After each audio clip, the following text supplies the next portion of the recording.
Good.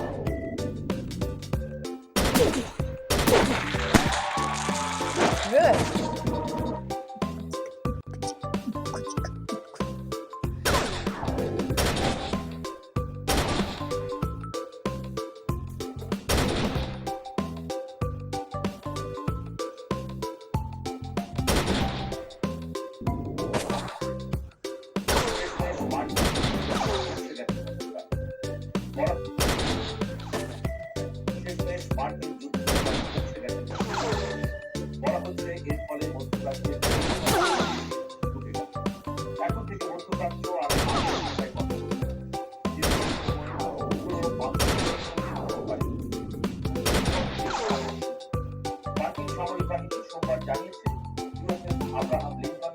বিমানবাহী রণতরী এবং তার সঙ্গে থাকা স্ট্রাইক গ্রুপটি পৌঁছেছে, যা এই অঞ্চলের যুক্তরাষ্ট্রের সক্ষমতার উল্লেখযোগ্যভাবে বাড়িয়ে আমরা যেন এখন সময় কাটছে, ইরানও কম যাচ্ছে নাকি, যে কি করছে যুদ্ধ কথা বলবে না।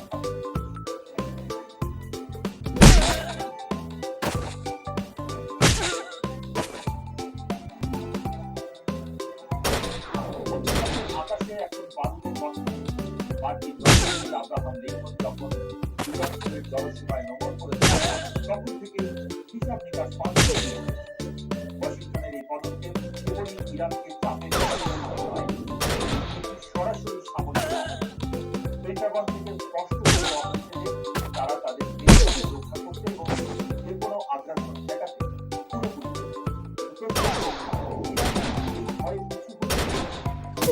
শীর্ষ নেতাদের বক্তব্য বর্তমান পরিস্থিতি দেখে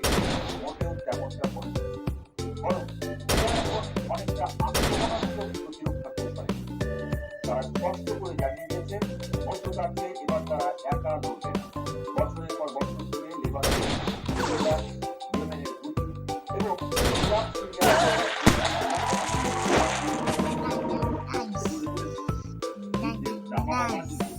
তারা সবাই একসঙ্গে, অর্থাৎ ইরান আর যুক্তরাষ্ট্রের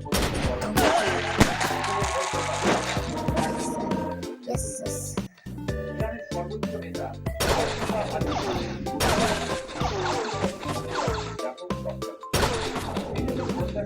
খবর অনুযায়ী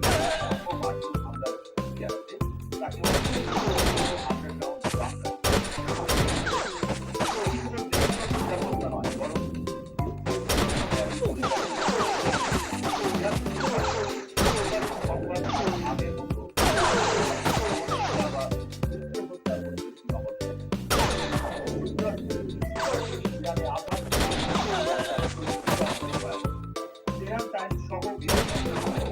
দাবি করা হচ্ছে ইরানের উপর যে কোনো ধরনের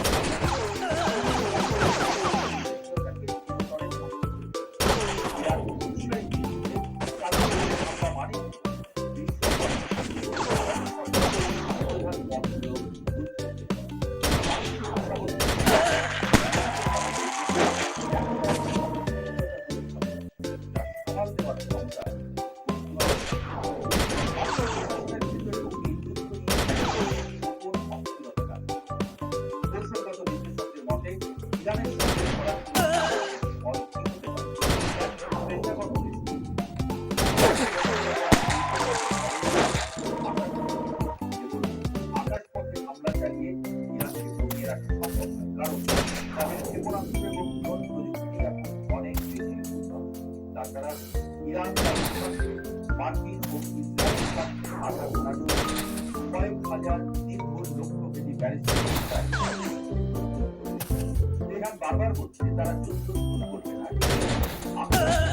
তারা শত্রুকে এমন শিক্ষা দেবে এই যে এক ধরনের সাইকোলজি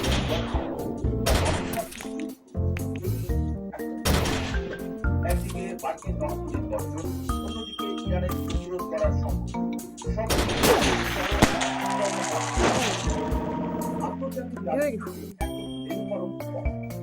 ইরান এবার একা অনেক সাধারণ মানুষের মধ্যে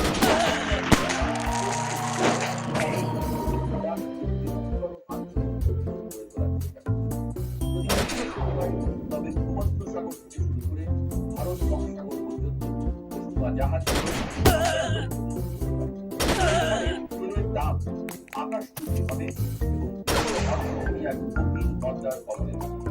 বিশেষজ্ঞ মহলের আলোচনা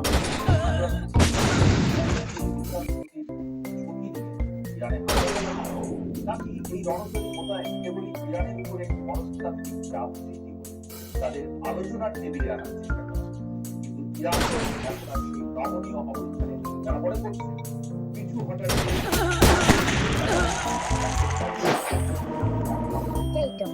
ইরানের সামরিক বিশেষজ্ঞরা মনে করছে ওয়াশিংটন আসলে একটি বড়